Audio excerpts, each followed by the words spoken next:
राज्यात 10वी 12वीचे निकाल आता लागलेले आहेत। अनेक महाविद्यालयांमध्ये प्रवेशासाठी धामधूम सुरू झाली आहे।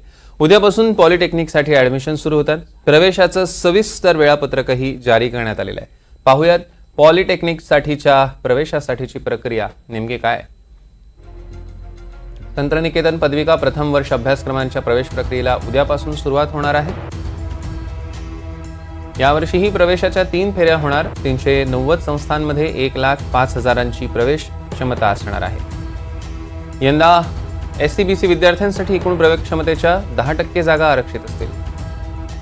थेट द्वितीय वर्ष प्रवेशासाठी वर्किंग प्रोफेशनलसाठी स्वतंत्र तुकडी असणार आहे।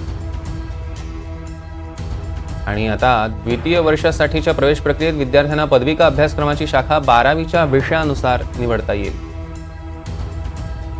छाननी होईल, तसंच स्क्रुटिनीही केली जाईल। मार्गदर्शनासाठी प्रत्येक जिल्ह्यात एका नोडल अधिकाऱ्याची नेमणूक करण्यात आली आहे। सिव्हिल, इलेक्ट्रिकल, मेकॅनिकल, अणुविद्युत, कॉम्प्युटर, केमिकल या मुख्य शाखांचा अभ्यास करता येईल।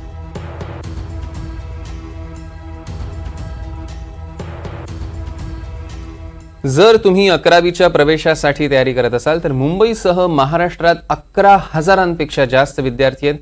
का तुमचा प्रवेश मार्ग कठीण होण्याची शक्यता आहे? पाहूया। 11वी प्रवेश यंदा घामटा फोडणार असं दिसतंय, कारण मुंबईतल्या अनेक नामांकित कॉलेजांमध्ये गेल्या वर्षी कट ऑफ होता साधारण 93-94% आणि यावर्षी तो रेकॉर्ड मोडणार आहे। कारण पहिल्या यादीत 90% जास्त मार्क मिळवणाऱ्यांमध्येच साधारण तगडी स्पर्धा आहे। रुपारेल असेल किंवा मग साठे, KC, HR, कीर्ती, झेवियर्स, मिठीबाई, रुईया, पोद्दार आणि हिंदुजा या नामांकित कॉलेजांमध्ये प्रवेशासाठी टॉपर्सची चढाओढ सुरू आहे। SSC बोर्डाच्या जवळपास 1,500 विद्यार्थ्यांना यावेळी 90%पेक्षा जास्त मार्क मिळाले, त्यामुळे स्पर्धा निश्चितपणे वाढलेली आहे। CBSE, ICSE आणि SSC बोर्डाचे निकाल हे साधारण जवळपास सारखेच आहेत।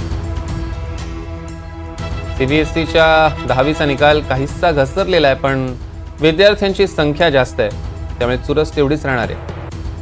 CISEच्या 9 टॉपर्सपैकी 5 जण मुंबईत आहेत आणि ठाण्यातले आहेत, तर निकालाची टक्केवारी CISEची बघितली तर 99.83%।